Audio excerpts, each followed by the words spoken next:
made up of organs that help us breathe. Respiration is the term used to describe the exchange of oxygen from the environment for carbon dioxide from the body's cells. The process of breathing air into the lungs is called inhalation, and the process of breathing it out is called exhalation. The respiratory system consists of all the organs involved in breathing. These organs all have their own unique functions that enable us to breathe as we do on average 23,000 times a day.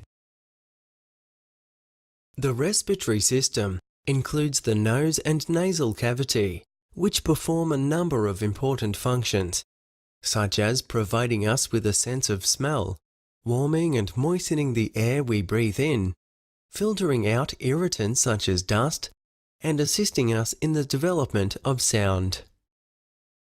The throat, also known as the pharynx, is a tube that carries air from the nasal cavity through the voice box, otherwise known as the larynx, down into the windpipe or trachea.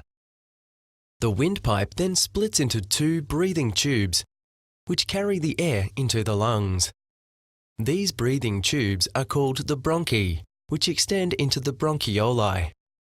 The breathing tubes branch out many times throughout the lungs, until they eventually form tiny thin-walled air sacs or alveoli.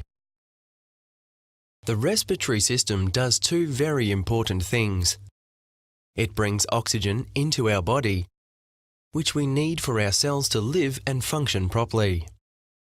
And secondly, it allows us to exhale carbon dioxide from our body. Carbon dioxide is the waste gas that is produced as a part of the body's energy-making process.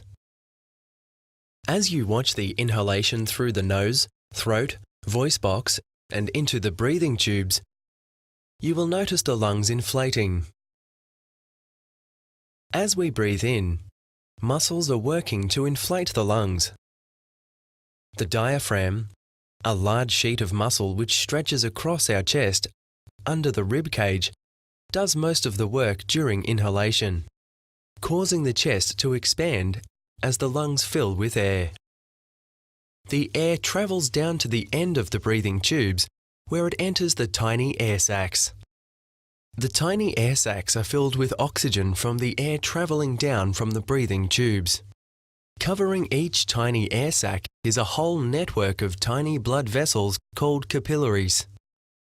Within the air sacs, the oxygen enters the bloodstream through a process called gas exchange.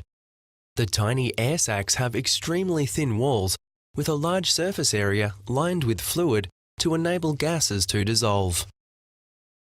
The oxygen particles from the inhaled air pass through the walls of the tiny air sacs and surrounding capillaries and into the red blood cells inside.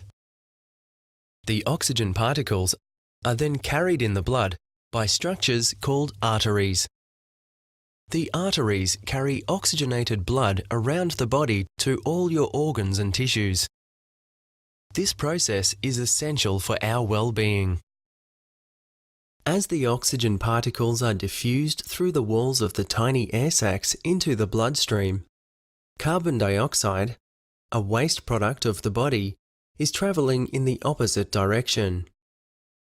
The deoxygenated blood is carried in veins from the organs and tissues back to the lungs.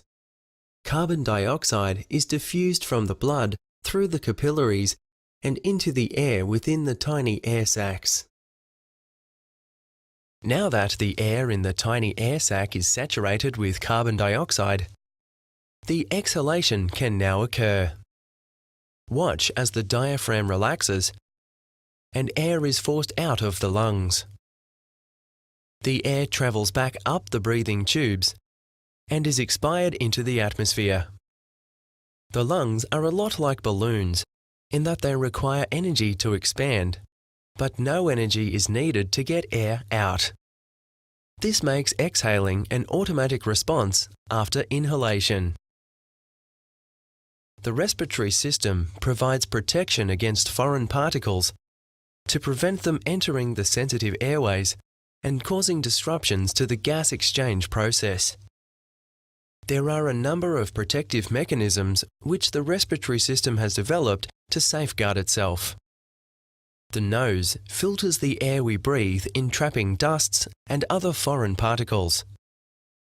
Mouth breathers will not have this filtering system, causing the lungs to be more exposed to foreign particles.